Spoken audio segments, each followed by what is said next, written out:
Does everybody have whiskey, most importantly? Oh, yes. Good. Yes, we You didn't have drink it. that.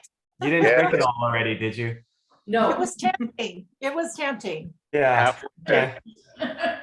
What size do you have? Little 50s or 100s? 50s. 50s. Okay. All right. We can make that work.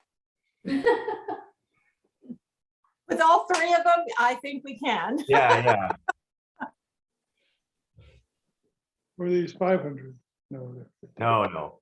They're 50. they're 50. They're either be 50s or 100s. So Oh, no, he's starting early. yeah. I gotta be prepared.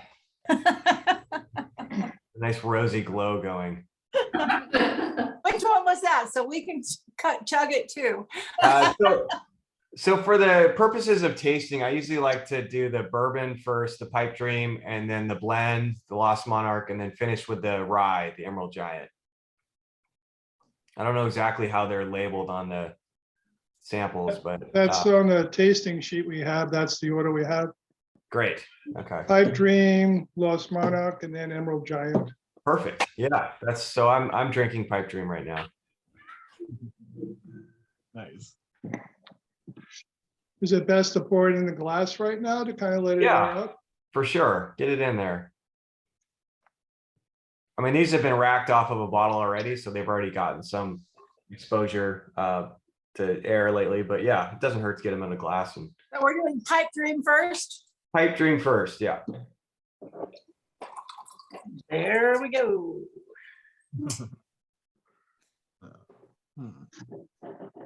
Sorry, Jeremy, they couldn't wait. Yeah, that's all good. I have zero problem with people pouring for themselves early, you know. I wanted to make sure they had whiskey. I wasn't in the wrong tasting, you know. I don't have a Bordeaux with me tonight, so Nice. Well, I mean, we are waiting for a few people, but you know, everybody, most of y'all are here. And again, we record this, so they can always just catch the recording later as well. So we can go ahead and get started. So again, Jeff, thank you very much for joining us on this. I'm super excited to have you here. You know, so yeah, this is Redwood Empire Whiskey. So we have the 3 expressions we'll go through.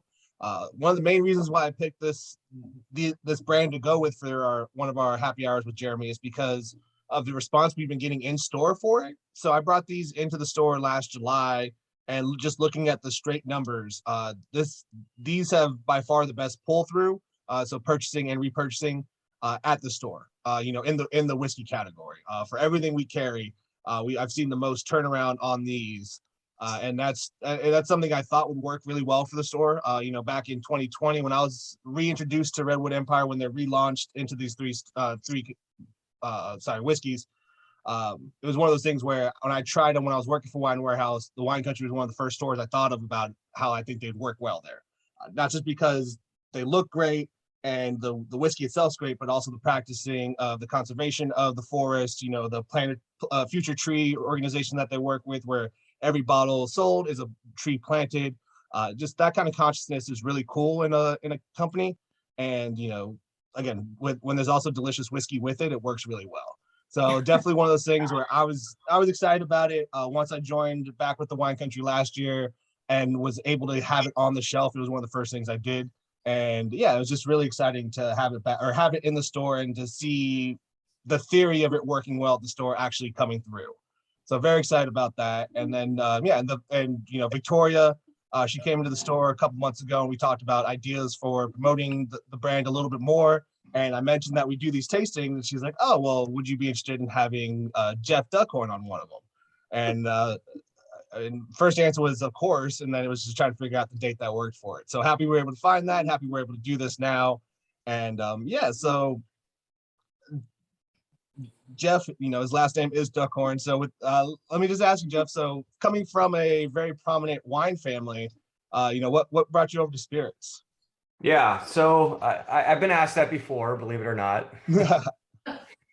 It was actually my aunt and uncle that founded Duckhorn many years ago, right around the time I was born, actually. So I never professionally was involved with the winery other than, you know, going up and working crush as a kid, getting some extra cash along the side, and then just watching their success over the years and just being amazed at how well they did to grow that brand. And, you know, a lot of hard work, a little bit of luck, a little bit of timing, all that stuff kind of coming into play, and just watching them grow that business over the years was very inspiring to me. So I ended up working in the wine business somewhat tangentially, but never really with Duckhorn Vineyards. So yeah. Right on. Cool. So I'm happy to ramble on and start, but I'd like to know first, how many of these have you done? I'm curious. So what's the background of this format? Like, when did this start? How long have you been doing this? So yeah, we started them up last year. I want to say March, either March or April was my first one I did. Okay. But yeah, back when the Wine Country is a family store. It's my family store. And so I worked there a handful of times. Last time before I joined back last year was between 2012 and 2017. And for 15 through 17, I was also the spirits buyer. And I used to do tastings for the store. We don't have a license to pour at the store though. So I'd work with one of our neighboring restaurants and have them kind of host the events. And then I'd be the spot for the event. And then I'd host them there.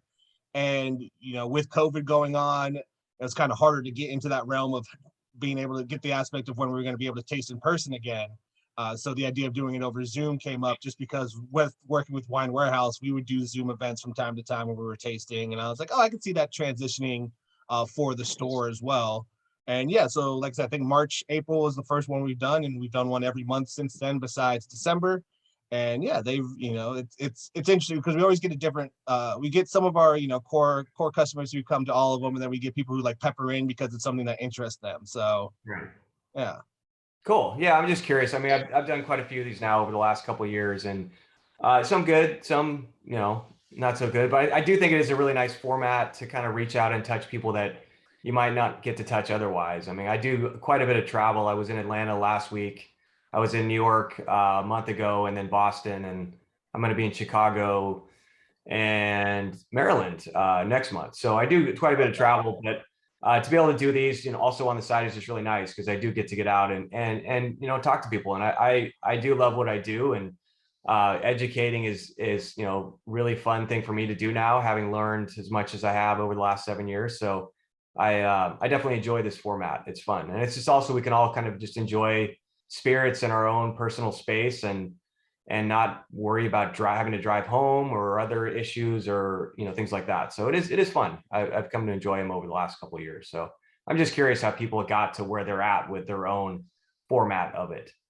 For sure. And that was actually one of the notes because last month I was asked if we're going to continue these on Zoom, or now that things are opening up on a bigger scale out here, if we were going to start doing them in person. And I still haven't completely decided on that, but that was one of the notes I made about it was, you're able to, you stay at home, so you're a little safer. And then also with that, we wouldn't be able to hang out with Deborah every month for these too. So that's another point of another reason. Deborah's not going to be able to make it down to SoCal. Yeah. Right. For cool. Sure.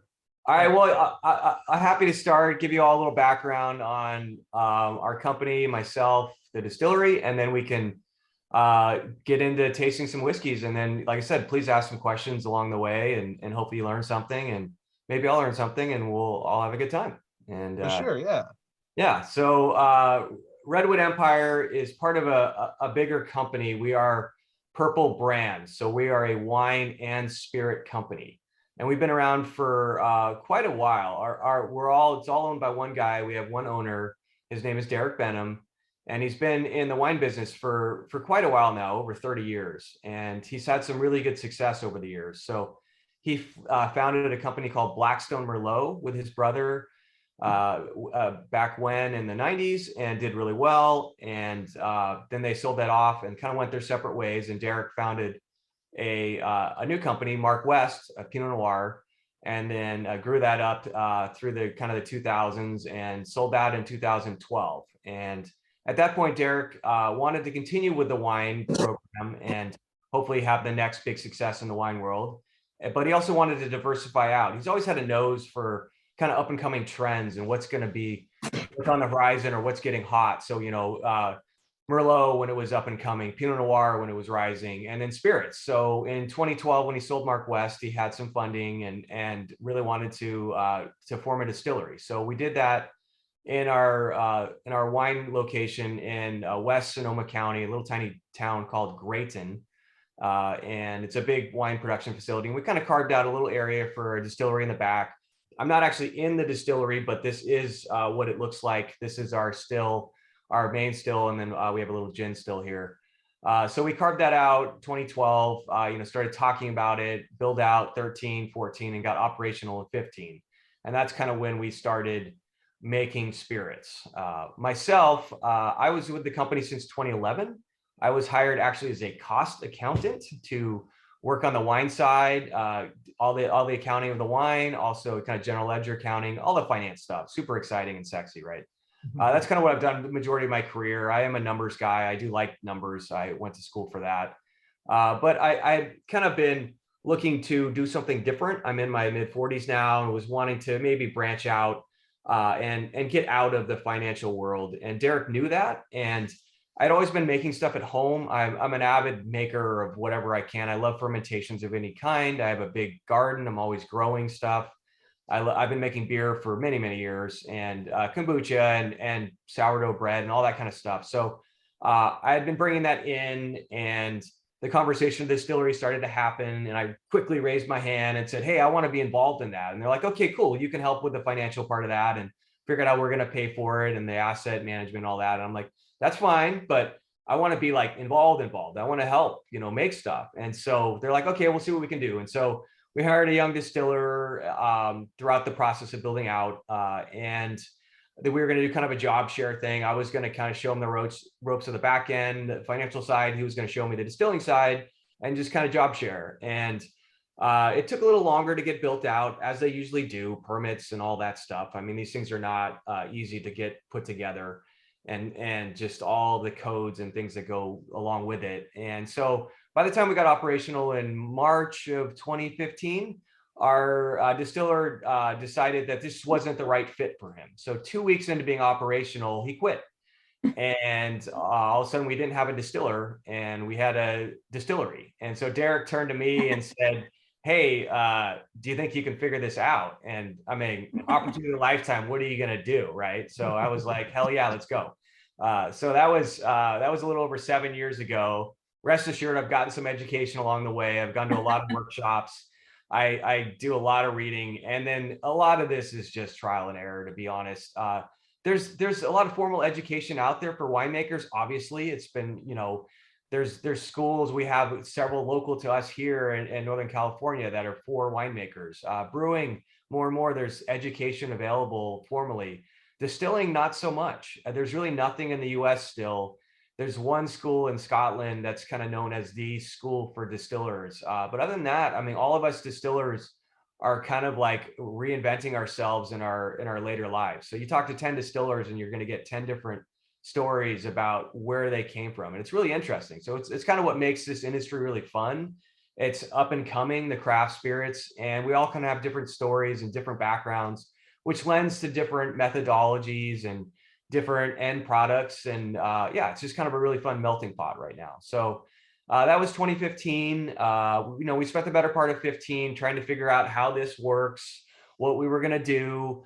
I quickly pulled a couple people over from the wine world to help me and kind of helped reinvent them as well. I took one of our mechanics, who's kind of now the MacGyver of the operation, because this is all very complicated, and there's steam and there's glycol and there's lots of plumbing and pressure. And I was like, I need somebody to help make sure this keeps running. And so I grabbed Robert and pulled him out of the wine world, and he became one of our distillers and has been a great asset over the years and really loves his job. And then I pulled Maria from the cellar side. She was managing kind of the wine barrels and moving barrels around and pumping out, and had a ton of experience with barrels. And obviously with whiskey, that we do a lot with barrels. So she's kind of my queen of barrels. And then over the years, we've kind of acquired some other people. And so there's now 4 people in addition to myself in the distillery. And I think we've got a really great, tight knit team. And it's awesome. And so, but 2015 was this real exploration year.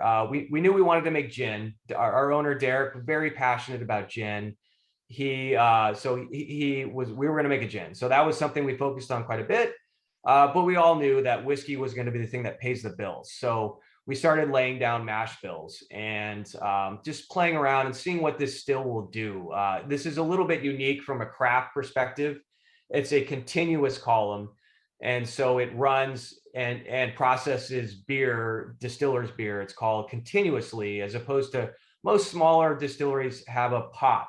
It's a batch operation. It's this, typically the copper kettle that you're used to seeing, and you're running there, whether it's 50 gallons, 500 or 5,000, you put that all in that pot and you bring it up to temperature and you cook it. And over time, different things evaporate based on their boiling points. And the things come off first are typically your heads and your feints and all your real high order alcohols. And those are the things you don't want. And those go to the side and you collect those. And then you have this really nice long run. That's your heart's run. That's all the yummy whiskey that you want. And then that starts to tail off and you get into the tail phase where it's starting to get a little bit heavier and more fusel oils. And you decide how much of that you want to keep. And then you shut it off. And that's kind of the traditional distilling methodology. This is a continuous column. So this does all of that separation continuously in line versus over time. And so definitely more technical, but also more precise. We've really come to love it over the last 7 years. It allows us a lot of flexibility.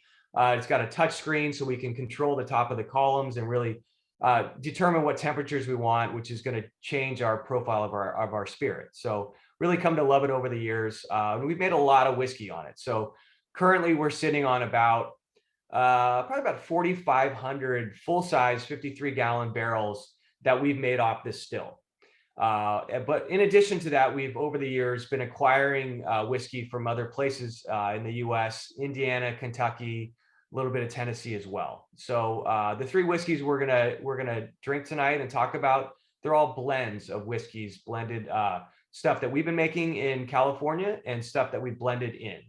And part of the reason for that is growth. We want to be a bigger company than this still will allow us to do. This still is pretty efficient. So we can do about 20,000 9-liter cases a year. And that seemed like a lot when we bought it and we got up and running, but we're going to sell close to 40,000 this year.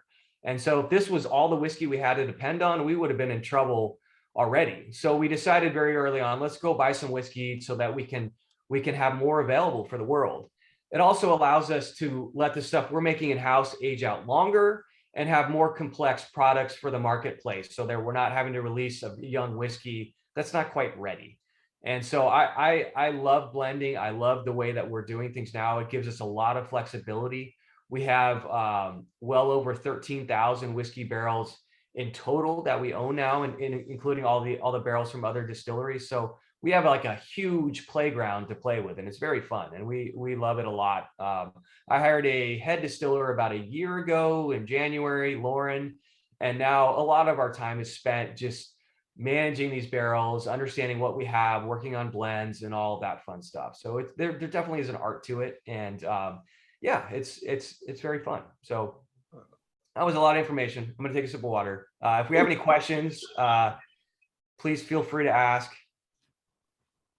That was actually that played into one of the questions I had about, because some of you might have seen it in the store when we had it, but end of last year, there were 2 releases from Redwood Empire that were bottle and bond that were made just in the Sonoma distillery. And that was the Grizzly Beast bourbon and the Rocket Top rye.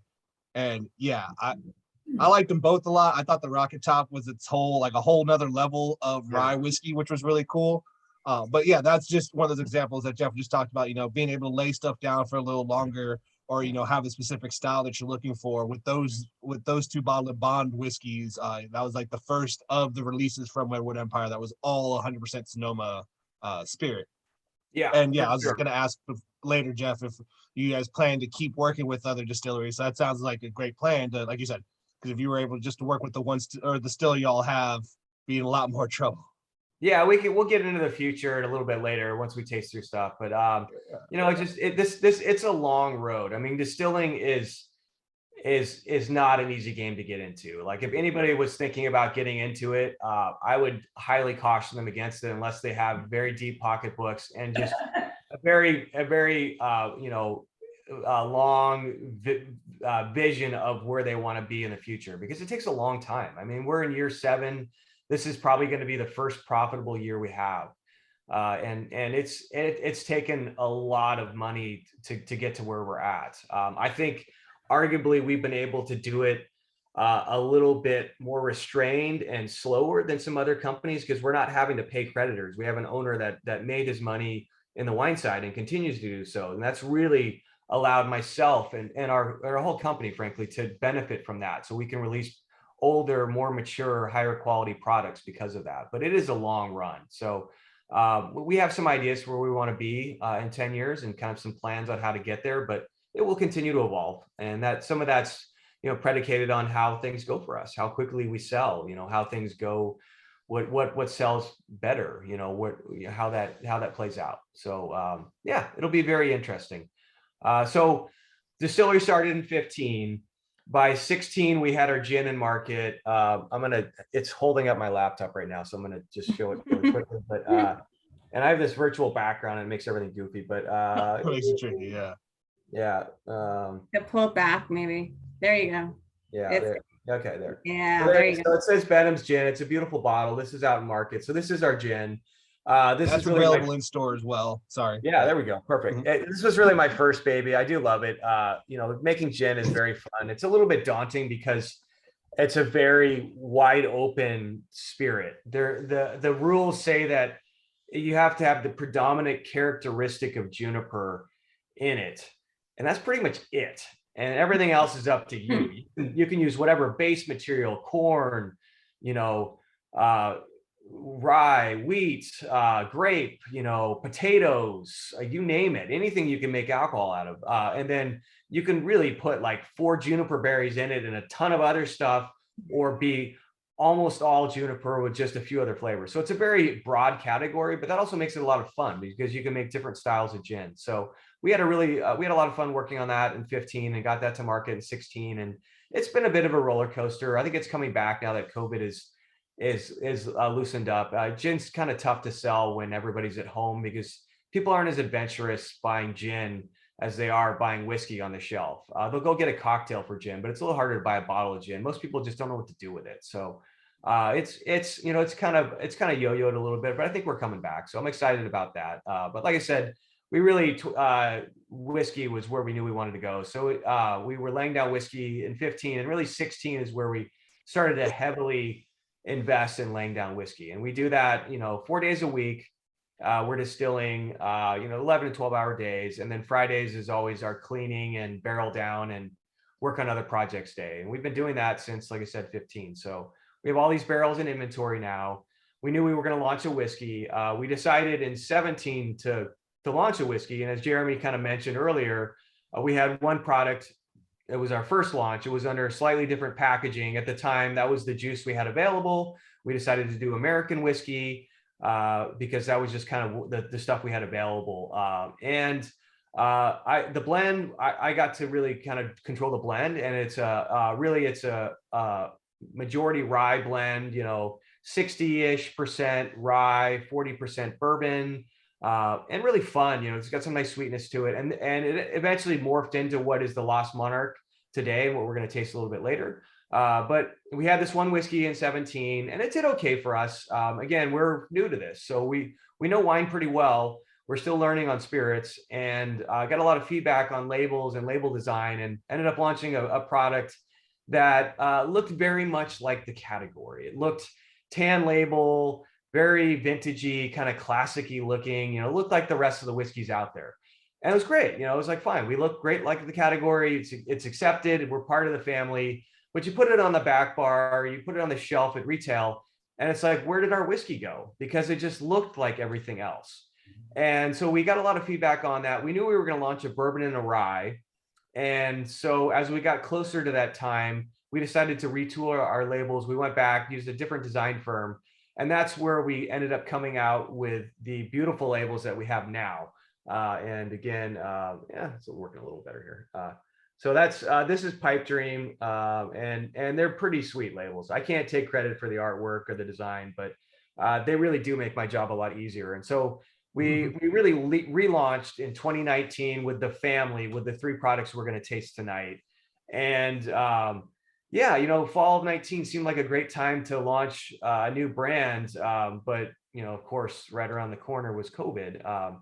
And by spring of 20, we were, you know, everything was shutting down, and we never shut down because we were deemed essential services. Because, as you all know, you need alcohol. It's very important, especially in hard times. We stayed open throughout the pandemic. We did make a little bit of hand sanitizer, but mainly we just kept making spirits. And fortunately for us, you all kept drinking it, and probably drinking maybe a little too much. I don't know. I mean, a lot of Zoom calls at noon and the flexibility and whatnot. So our sales have been very good over the last couple of years. We are a little lopsided. We would like to be more heavily focused on premise, and our focus right now is getting back to that. Victoria, who's on the call here, she's head of sales for this kind of the Southwest. And that's a big part of what they're tasked with right now, is how do we get back into bars and restaurants as they're opening back up, so that we can have more of a presence there, because it is important for brands that are growing to have that both retail and restaurant bar, you know, both working together. It legitimizes a brand. It's a great opportunity for people to try your products without having to commit to a bottle. So it's something we're heavily focused on as we get more and more opportunities and more markets open up for us. So 19 we launched, and you know, sales have been good, and here we are. And so let's drink some whiskey. Hopefully you already have been. I've been It might drinking. be Got a full finished. bottle. Yeah, so Pipe Dream is where we're going to start. It sounds like you've got little tasting cards or mats there. I got to tell you, making a bourbon is pretty daunting for somebody that doesn't come from a distilling background and doesn't have 4 generations of distiller, you know, grandparents or whatever. Because there's a lot of history around bourbon, and people do love their bourbons. And I think it's a little bit more of a narrow runway than you have, you know, with rye, where rye it's a little wider net. So bourbon, so there's a lot of pressure for me to get this right. Fortunately, I had all these great whiskeys to play with. I'm very happy with what we're doing in the distillery, of course, but we have stuff from Indiana, Kentucky, and Tennessee as well in this. So this is a 4-state bourbon. It's a 4-grain bourbon. It's primarily corn, and the mash bills range from 20 to 25% rye, and then malt barley, and then a little bit of wheat. We put wheat in both our rye and our bourbon. So this is a 4-grain bourbon. It's got wheat in addition to those other 3. It's minimum 4 years, but there is whiskey all the way up to 14 years in this now. So it's just this great complex spirit. It's 90 proof, and I really do think it drinks a lot softer than that because of all of these great components in it. So, you know, you get a really nice nose on it, some spice obviously from the rye.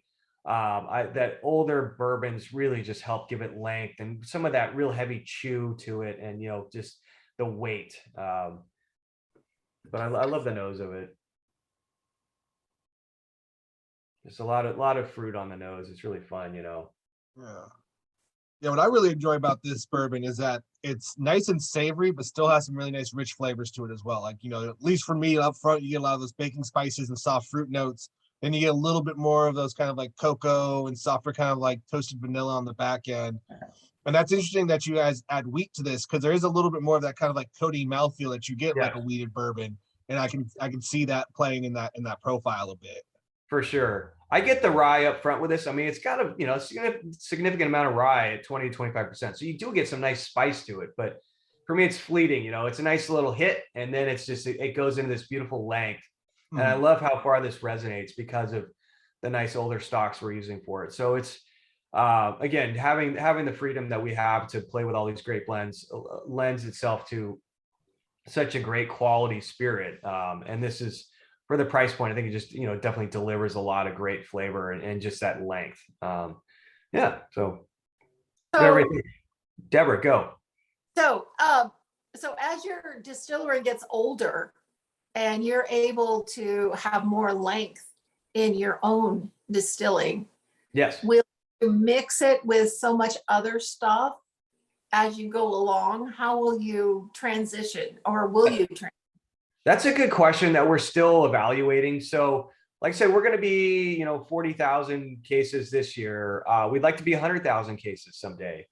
At 100,000 cases, there's only so much of our own stuff that we can continue to put in. Right. Because we can only make, about 20,000 cases a year of our own stuff. So we're about 10 to 15% in all three of these is what we have of our juice in those.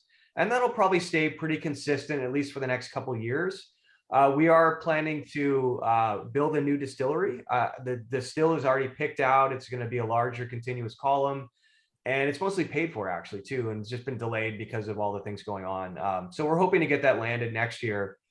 That'll allow us to make significantly more whiskey in house.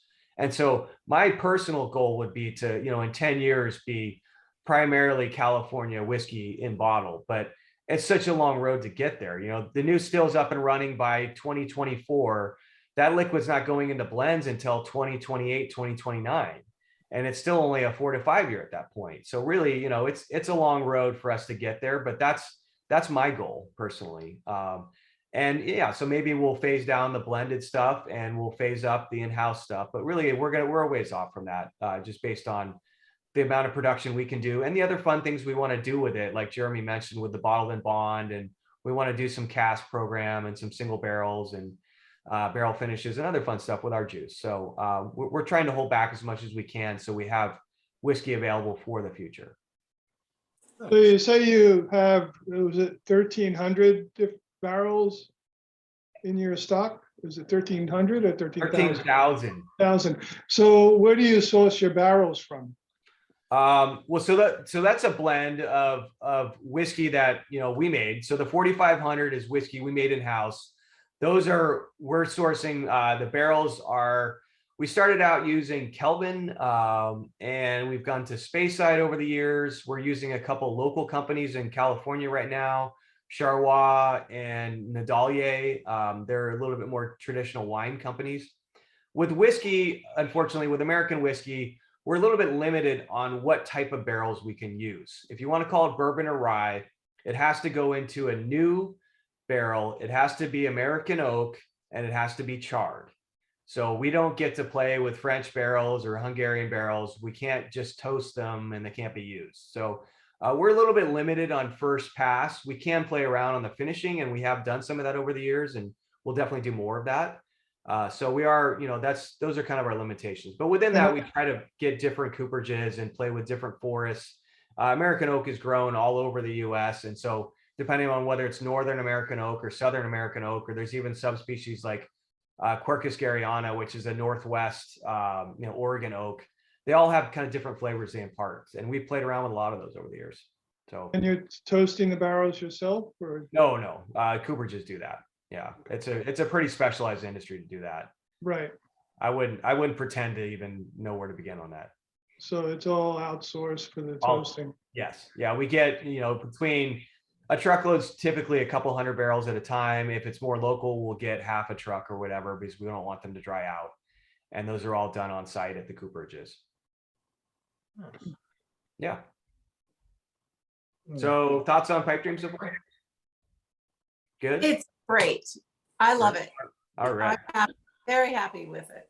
I'm a big fan of restraint. And I think this is a page we've kind of taken from the wine world. And so I like our spirits to be a little bit more delicate and restrained. I'm not trying to smack you across the face with a ton of big flavors. Yeah. So and again, having the portfolio we have to work with, that really does lend itself to that. And our gin is very much that way as well. Our gin is very soft and delicate and citrus forward. And the juniper is a little bit sweeter. It's Tuscan, Italian juniper. So yeah, we're all about balance. And so I hope that's what you're getting with the Pipe Dream. And I think this is just a, kind of a classic bourbon for bourbon lovers. And it goes down easy. You can cocktail with it. I'm not a huge fan of cocktails for bourbon. I like my bourbon neat, or maybe on a rock, if you so choose, but it's just so delicate. And there's, so much complexity that you can kind of tease out of it already, that I like to save the cocktails for the ryes and the other stuff out there. Nice. Yeah. So So I do have another question for you, Jeff. So earlier you did mention the labels and the design of the labels and the decoration of them. But in all three of them, it is a picture or a version of John Muir. I hope I'm saying that right. But yeah, he's prominent in all three of your expressions. And Yep. so was he an inspiration for the programs you guys have, like Trees for the Future? Or was it just one of those practices that you guys are already in line with? And since he's so famous in California for what he's done for conservation of forests and everything, it just kind of fit that way. no, he was definitely a muse for us. I mean, there's a quote from him on each of the bottles. The pipe dream quote is the power of imagination makes us infinite. And so, yeah, I mean, he was a pretty cool dude. And he was really big on the trees. I mean, we have our national park system because of him. And so we definitely want to pay homage, to him. And I think a lot of his beliefs are kind of in line with our, at least on the conservation side with what we want to tout. So it was a nice kind of natural, partnership from that standpoint.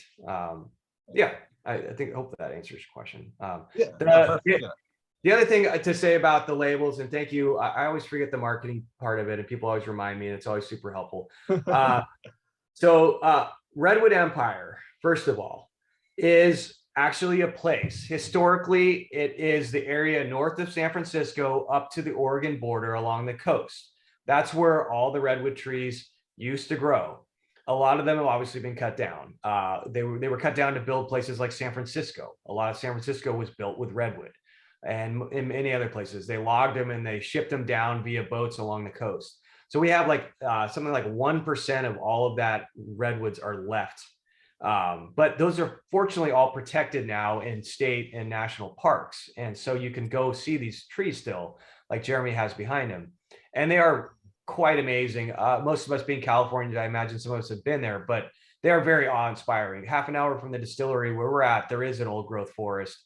And there's some trees in there that are over 1,000 years old. And it's just crazy. I mean, some of the bigger trees get well over 1,000. So on each of the labels, on the back label, it does talk about the individual trees. So in the case of Pipe Dream is a living tree in the Patriarch Forest of Humboldt Redwood State Park. So, and on the front label, there's a latitude, longitude. So you can actually go and find the Pipe Dream tree in Humboldt State Park. And that goes for all three of our labels. So they are named after living redwood trees in Northern California forests. So it's just a nice tie-in. And then the back label, there's a panel for the whiskey, a panel for the forest that the tree was in, and then the individual tree. So all kind of fun stuff. Then as Jeremy mentioned, we've got Trees for the Future, this partnership that they plant a tree for every bottle sold. So yeah, I mean, very nice marketing. Like I said, the package just really helps tie everything together. I mean, we're very big. Planted 500,000 trees by now. We're up to 500,000 trees, which is super exciting. They're mostly, people always ask, they're like, well, are you planting redwoods? And we could, but we're mainly planting trees for the future, at least. They're more equatorial regions. Their primary goal is to do reforestation. So they want to go after the low-hanging fruit and plant trees where they'll grow really fast and provide the best economic benefit for people living in those areas via reforestation, supplying jobs for people and getting our environment, back in line. And so we do also partner with local programs and do tree plantings in the US. We did one here in Sonoma County. They did one in Florida and planted mangroves along the ocean. So we try to bring it back home where we can as well and do local stuff. So yeah, but I mean, being a California whiskey company, we really want to talk about the place where we are in the world. And for us, it's Northern California, and trees really are kind of our jam up here. So we really want to kind of bring that all back full circle. And I think it's a great story to tell. So it's fun. Let's get into Lost Monarch.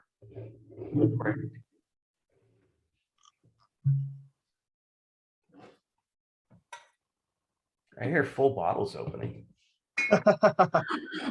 Someone has full bottle. Kelly.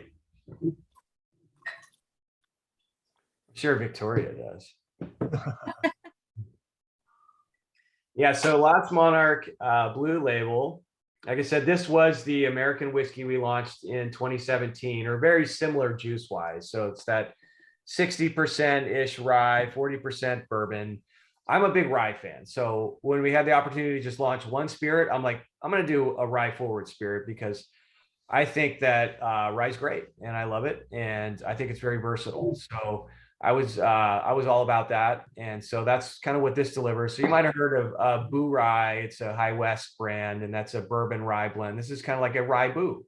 Or, you know, we've had some other fun names we've thrown at it over the years, but it is it's fun though. But it's interesting with whiskey, unlike wine. So if you take a Cabernet and you add 10% Merlot to it, you can still call it Cabernet.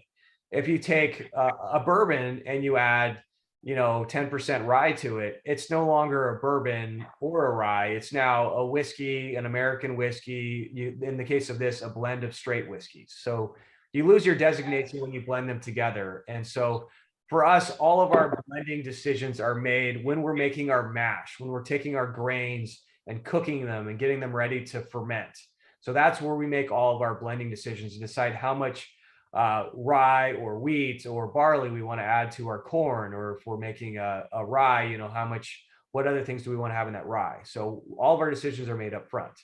The fun thing about American whiskeys is you can then take those projects you've had and you can blend them all together and do fun other stuff with them. You can finish them in other types of wine barrels, and you know, it just allows for a little bigger playground. So it's When you're doing your base wort, how many barrels are you doing at a time?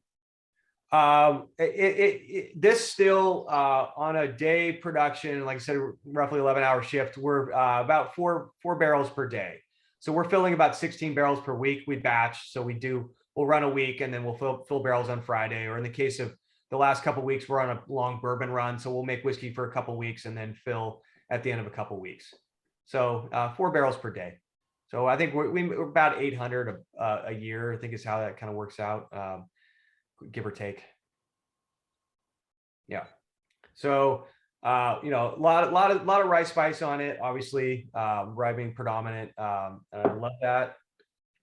And you get, you know, a lot of that just deep candied fruit, you know, maybe it's orange peel. Oh yeah. And then this for me is like I call this our gateway whiskey. Like this is kind of the crowd pleaser. Everybody seems to like this one. It's fun to cocktail with. It's easy to drink.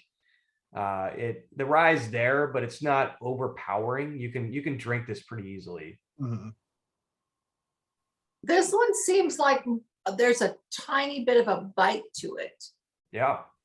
Do I detect that, or is it just me? No, it's there. I mean, it's got more of the rye in it, so that's going to give you more of that bite. Okay. But then the bourbon kind of. I don't just like it, but You're right. I No, don't- it's right. It hits you a little bit more, but then the bourbon for me kind of helps round it out. The bourbon's kind of the older stock. So this is the ryes are like 3 to 5 years old. The bourbon's going to be older, 4 years up to 12 years now. And so that just gives it a little bit more restraint and kind of peels back that rye a little bit, and just makes it a little bit more drinkable. This is, like I said, gateway whiskey. Also a fun thing to get people that are interested in rye, but haven't had a lot to maybe think about it if they're big bourbon fans. Oh. Because it's not a 95.5. A lot of the ryes out there are 95% rye. They're very aggressive, you know, Mhm. like Bullet is, you know, a very high rye.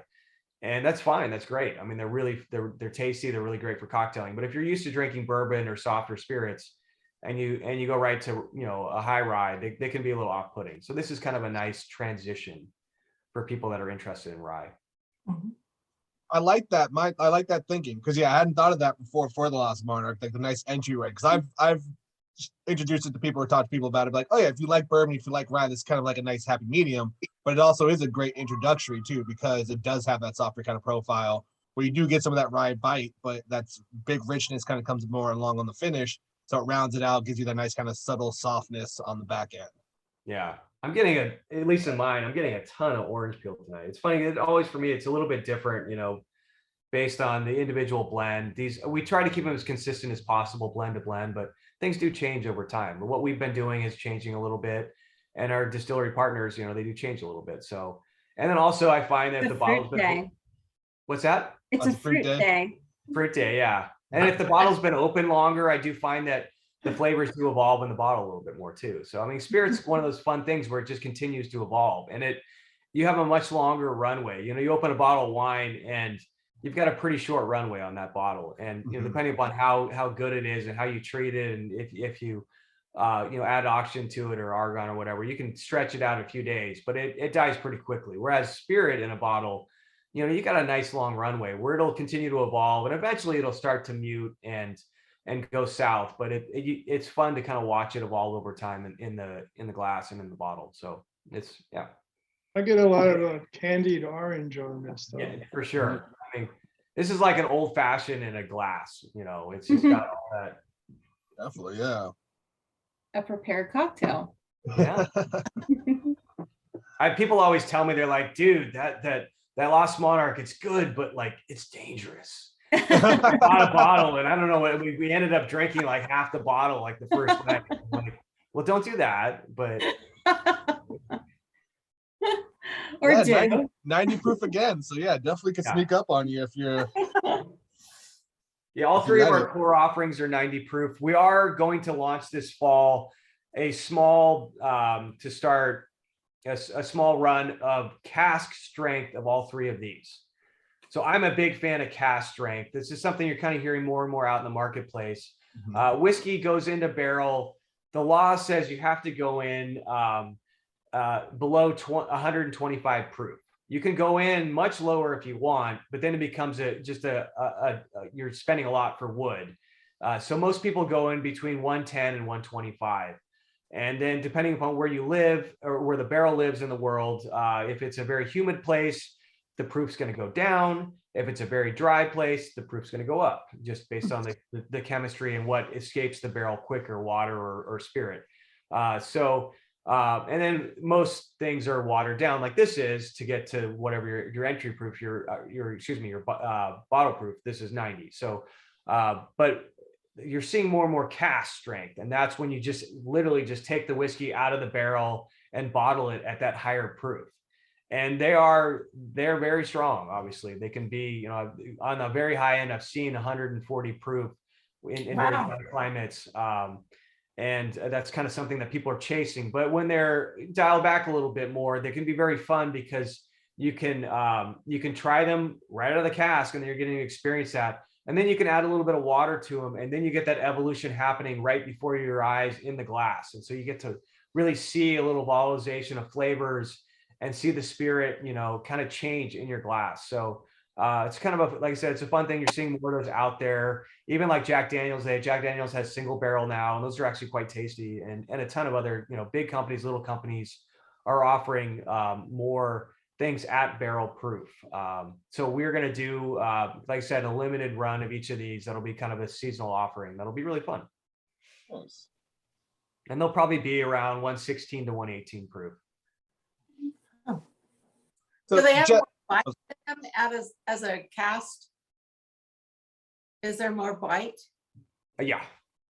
yeah, the more heat on the finish for the alcohol. Yeah, for sure. So Yeah, Steph can taste it in his mouth as you're asking the question. He's like, yeah.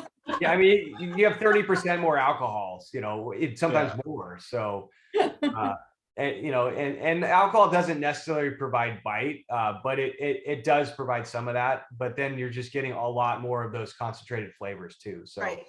yeah, Right. but it also just depends on the spirit. I mean, if you're tasting a 15-year-old at cask strength, you're not going to get as much of that, because it's a lot of the kind of some of those harsher things of changed over time in the barrel. So they might not have as much bite. Right. It can be deceiving.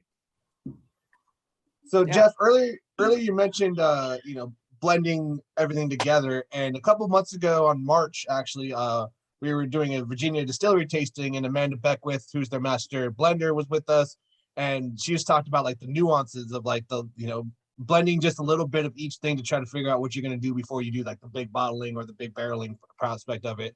So is that Sure. fun for you? Because she had a blast doing it. Like, since Oh, that is yeah. her main part, you know, she loves doing it. But like, is Right. that fun for you as well? It's a lot of fun. I mean, where we're at now with these three, it's now our goal is to try to be consistent. And so that's a little bit different, goal, right? Mhm. It's a little bit tighter, that runway that we have to kind of stay on, but it's still super fun. That's where the bottle and bond is a lot of fun, because that's where we really get to kind of spread our wings. And I hired Lauren, my head distiller, in January, and we were just starting to work on our first release of that. So she came in right at the perfect time, got to acquaint herself with our spirits, what we've been laying down and making for the last 5 years. And then we just started tasting together. And the goal was to select around 26 barrels from each the rye and the bourbon lots. And we had about 100 barrels to pull from.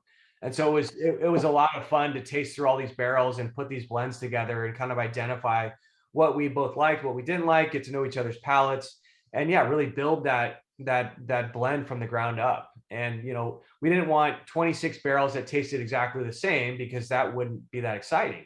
Mhm. We wanted a few outliers, and so that was where a few we were tasting like, well, that's kind of weird, but I think that's going to be really fun in the blend, because it's adding this totally different note. And at 126 of the blend, it's not going to be a crazy huge component, but I think it'll just add a little tweak. And so yeah, I mean, blending, like I said, it's super fun, and it's really interesting. So that's the part of the right now so we're working on batch 2 right now. It's actually going to be 70 barrels for the bourbon and 55 for the rye. So we are increasing our batch sizes, and we're right in the middle of that right now. We actually just got the 70 barrels for batch 2 of the Grizzly Beast, the bourbon, into tank today. And so I haven't even tasted it yet. So I can't wait to go to the distillery tomorrow, and once we've got it all mixed, and taste it. So it'll be very fun. Nice. Deborah. Yeah. Well, okay, so I'm all excited for like the different things that you talk about, like this and that. But what does that mean for the consumer? Like when we go to buy something, how can we get excited for, oh, this is the new blend, or this is the one that's older? Do you see what I mean? I know exactly and that's why the white label, the 3 we're drinking tonight, my goal with those is to be as consistent as possible through time.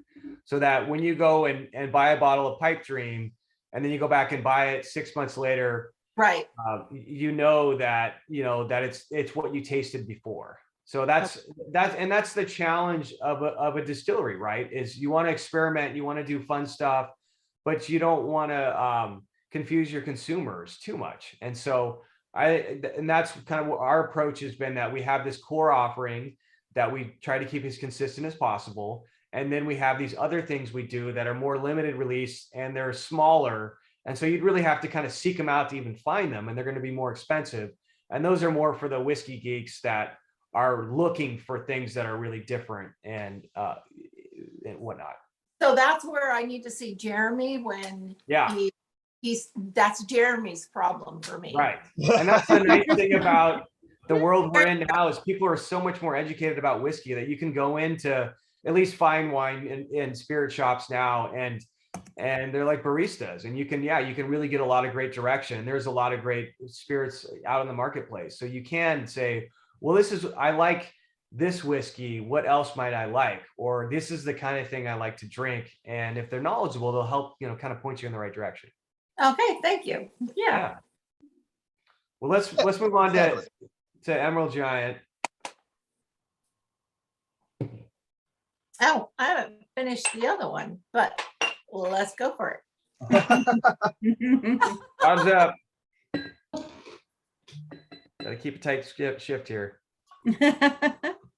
So Emerald Giant, people always ask me what my favorite is, and I don't have a favorite, but if I did, it is one. I mean, You're I'll very say, subtle, Jeff.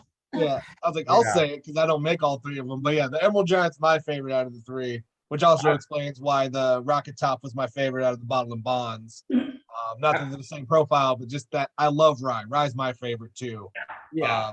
So yeah, I think a lot of it's mood and situation as well. I mean, I think these all, at least the goal was to have them all be very different. So they're for, they have different applications, like the bourbon, like I said, for me, that's, if I want something neat and would just kind of want to sip away at it. The the Lost Monarch is if I'm gonna go over to a friend's house and it's just kind of an easy drinking thing. And then the rye is just like, give it to me on like a rock at the end of the night, and I'll just kind of really just get into it and or have maybe an old fashioned with it. But I just love the spice of rye. And I think, as I was mentioning earlier, it's you taste, 5 different ryes from 5 different companies, and they can be very, very different. Whereas bourbons typically are a little bit more similar to each other. Ryes can really run the gamut. I mean, Kentucky ryes typically have a fair amount of corn in them, and then Northeast ryes usually don't have any corn in them. And so there's very different styles. I mean, if you're adding 20 to 30% corn, you're going to have a very different profile than if you have no corn at all. So they're very different. So I think that's what just makes the category fun for me. And so this is the Emerald Giant. This is again 90 proof. And yeah, just to jump onto that too. One of the things I've really noticed this year, especially, is the expressions of rye coming out are a lot more distinct than they have been in the past. Typically, a lot of the ryes that are hitting the main market are a lot more of just the standard, like has that floral rye spice up front, then you get some softer kind of flavors in the back end. But with the Emerald Giant and with other more distinctive ryes, you're getting these more like caraway and fennelly notes. You're getting more of these like eucalyptus or minty kind of flavors in there too. So a lot more expressive flavors than just that rye spice. And I've been trying to, when I talk to people about it, I'm like, oh yeah, it's the secondary spice characteristics. They're like, what do you mean by that? I'm like, well, it's not just, that rye spice. So you get the other spicy kind of notes that come from a whiskey as well, that these ryes are really pulling out now, instead of just kind of being that, like, yeah, just that spicy forwardness that a lot of ryes used to be 5 or 6 years ago. The change is definitely being more expressed now in that sense, in my opinion, or for what I see on the shelf. Damn, drop that knowledge. I I love it. That was great. want to That know. was so much better than I could have said. So thank you. My goodness. Sorry, Deborah, what were you going to say? Well, I was just going to say, should I eat dark chocolate or milk chocolate with the rye? I really like this. I would go dark. If you go milk, then it's going to taste kind of bitter. So I would go like dark. Yeah. I'm happy with that. Thank you. That's perfect. There we And go. that's so ironically, so the rye we're sourcing is a 95% rye, 5% barley. And then we're actually just starting to shift. We're going to be adding more Kentucky rye, but it's a mash bill that we've chosen. So it's 90% rye, 5 barley, and then 5 wheat. Ooh, And yeah. that's what our in-house mash bill is for rye. And so there is no corn in this. It does have a little bit of wheat in it. And also, since we get to play at the distillery, we don't have to make the same thing every day. We don't.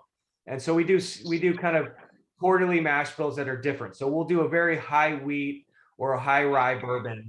And then we'll do a mash bill. That's one of my favorites that we do in the distillery on about a quarterly basis. And it's a legal rye. So you have to be at least majority of something to call it rye or bourbon. So we're, usually 51 to 55% rye, and the rest is malt barley. And I'm a big malt fan. I love malt, and I love the way that rye and malt kind of play together, because they're very different, but they kind of play well together, because they kind of they fight a little bit, and then they eventually kind of get along, and you have like spice and the chocolate.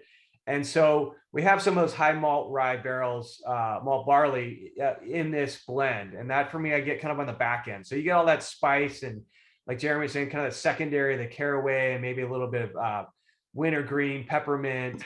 And then for me, you get some of those baking spices and that baking chocolate, that really dark cacao, kind of on the back end for me, which is fun.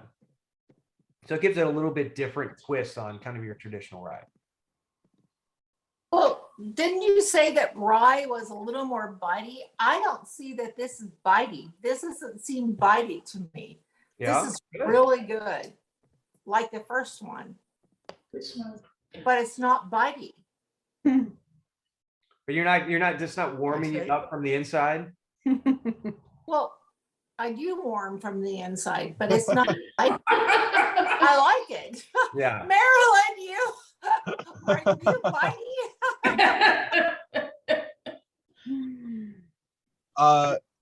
So So good note here from Rody and Michael. Saint Agor, apparently Saint Agor blue cheese also works very well Blue with the Emerald cheese? Giant. So if you're looking I for have cheese instead of dark Gruyere. chocolate, I that- have that- Gruyere cheese with this. okay, yeah, Gruyere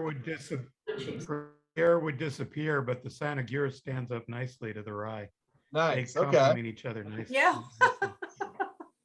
I haven't And been then, paying attention to the notes at all. I'm sorry. So oh, it's all good. Yeah, and then Neil just had a question about the malt sourcing. Like, where do you source your malt from? yeah, great question.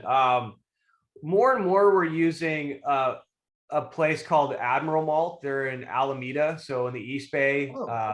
and I think there's somebody else in California now, but they were the first malt house in California. So they're actually bringing in raw grains and they're malting them on site, and they do a beautiful job. And they supply a lot of local breweries for their malt, and I just love their malt, and it's so fresh. Like when we get a truckload that comes to the distillery, we unload it, and people kind of start to filter in from other departments, the wine side or wherever, and they're like, "What is that smell?" And then when we actually cook it, and people freak out because it smells so good and it's just so fresh. And so we're getting a lot from Admiral.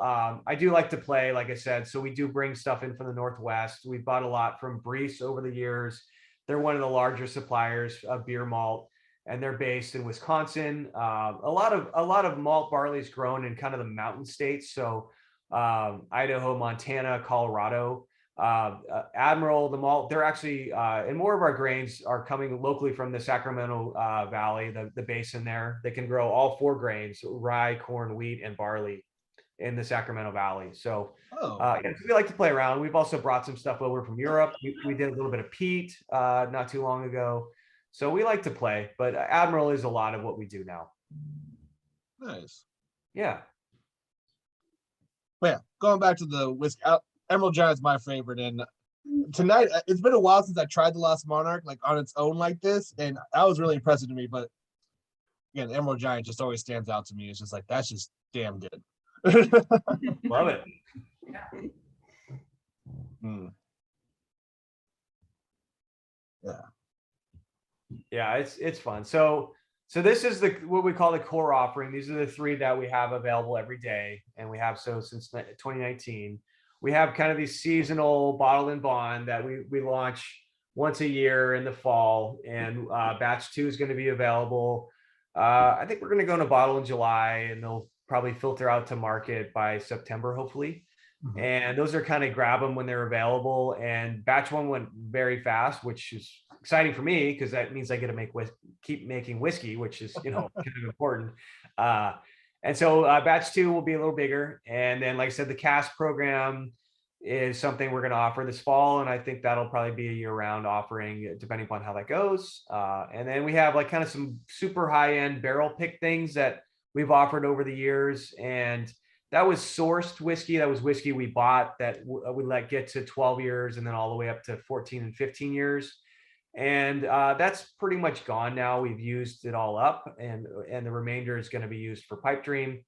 But I'm hoping either next year or maybe the year after, we start offering a barrel program with our own liquid so that we can let the whiskey we've been doing here in California off the still get to 7, 8 years, and then release that as cask strength, single barrel, or do some fun finishes with all these great wine barrels that we have around us. Or maybe even we did brandy early on. So we have great apple and some Asian pear brandy that's still in barrel. So we have these really fun brandy barrels we could play with. So look for that in the future as far as releases. We continue to tinker and want to keep kind of getting fun things out to market.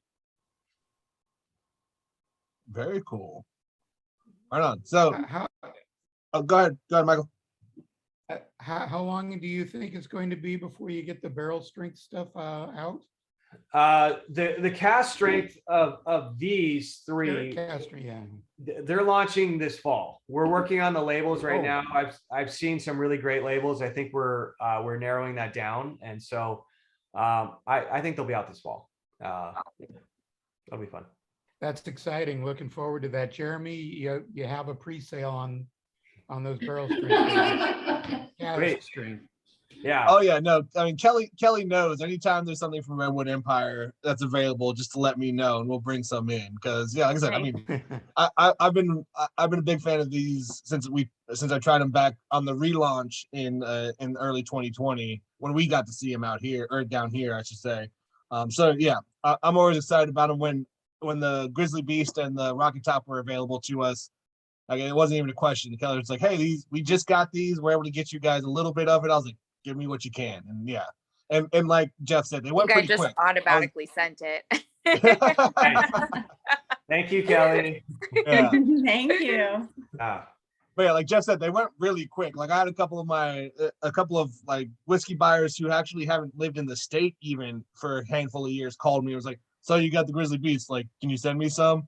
I was like, "Well, I can't, but you can have someone buy some and then bring it to you. I can't ship out of state right now. That's a whole different story." But yeah, so it's definitely something that's on people's radar as specialty. So I don't know if you noticed, but John Muir is in the labels for both of these two. But he's I like didn't see those. he's hiding up in the tree here. I think it. Yeah, he's. I don't know. It'll. Oh, that's awesome. Oh yeah, He's in- uh-huh. And then in the rocket top, he's in the moon. Oh, okay, yeah. That's kind of fun. But so Nice. these are both bottled in bond, which is a subset of whiskey, and you're starting to see more of those on the shelf. And for us distillers, it's a really kind of a fun thing to have available as an option.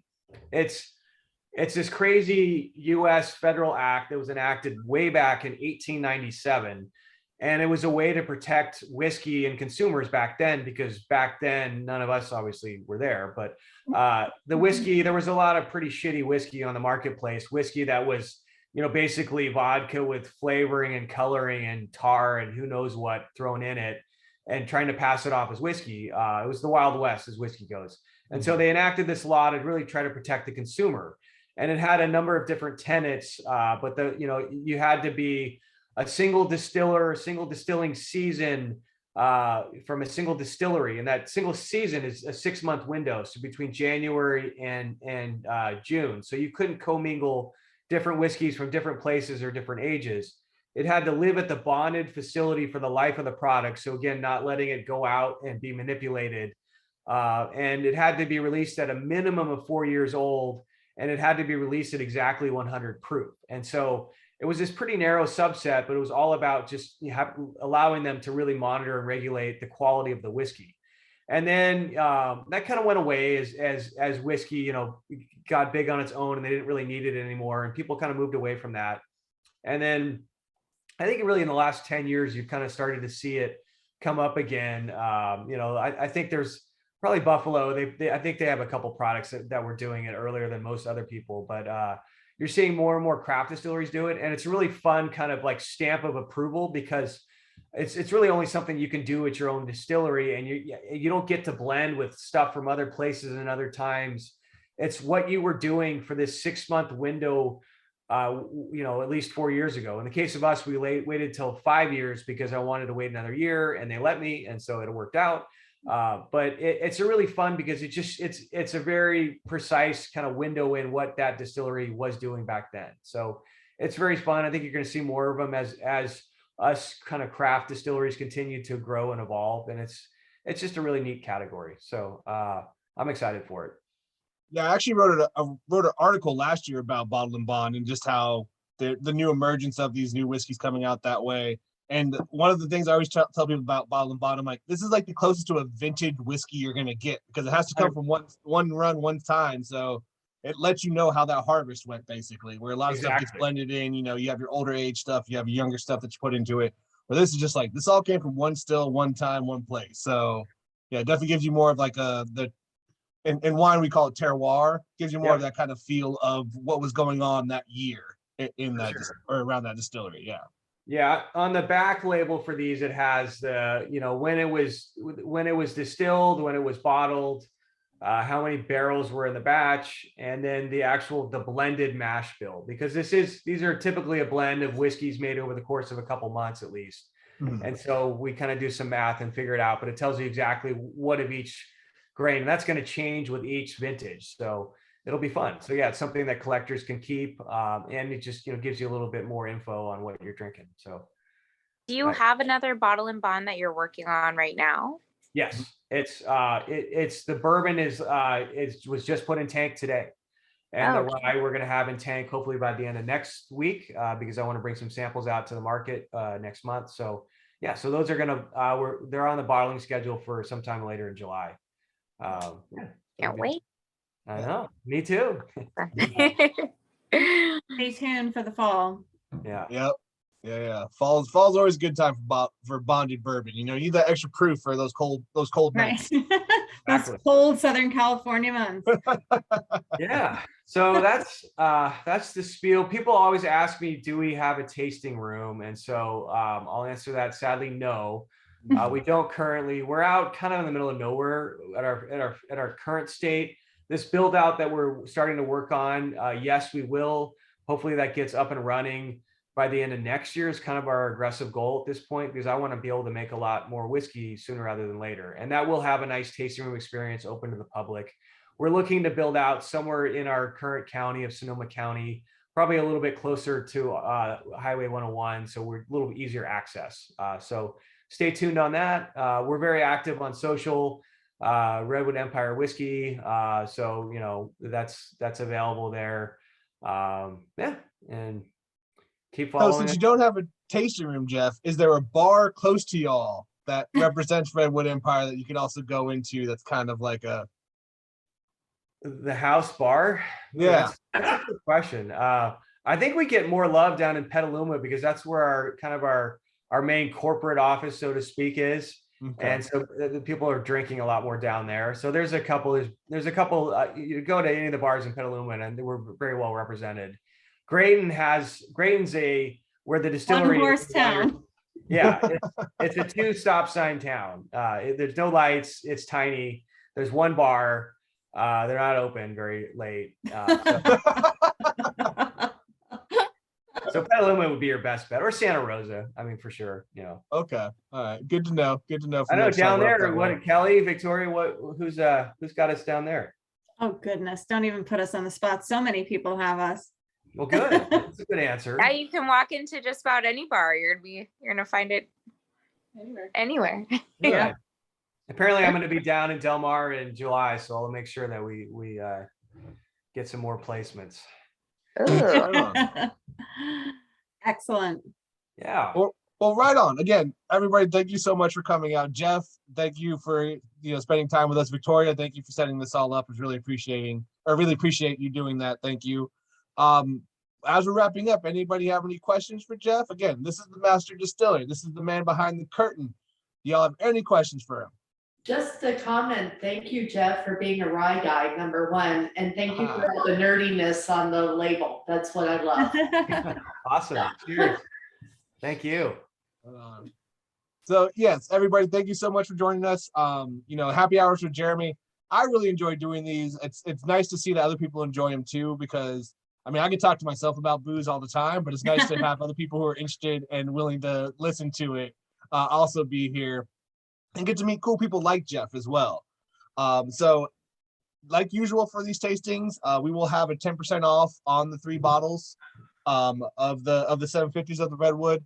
And since we do have some of the kits still available, and since I will be posting this on YouTube like we usually do, we'll also do a 10% off on that too, just in case if someone else you want to, show these off to, or, if you just want to do a little kit yourself again. And don't forget those little placemats that y'all have for the 3 whiskeys is a seed for wildflowers. So if you have a little planter outside, or if you have something that you can put those in, plant those and get yourself some really cool flowers out of it too. Just wild flowers, not wacky flowers. Yeah. That's a different conversation. Yeah. Yeah. But that again goes into the idea of conservation for Redwood Empire. Everything has a resource or a recycling purpose for it too. So that's just really cool. Another reason why I love the company too. So Jeff, again, thank you so much for joining us tonight. Thank you, Really Jeremy. appreciate it. I appreciate it as well. Thank you, for the Jeremy. opportunity. Thank you, Jeff. Thanks, Have a good all. evening. That's great. Thank you guys so much. Thank you, Jeremy, for putting this together. And then Ryan, Victoria, and Jeff for being on it. We really appreciate it. So thank you so much. Cool. Thank you. Good night, everybody. Good times. Have a great Awesome. night, Thanks, guys. everybody. Have a great night. Thank you. Bye.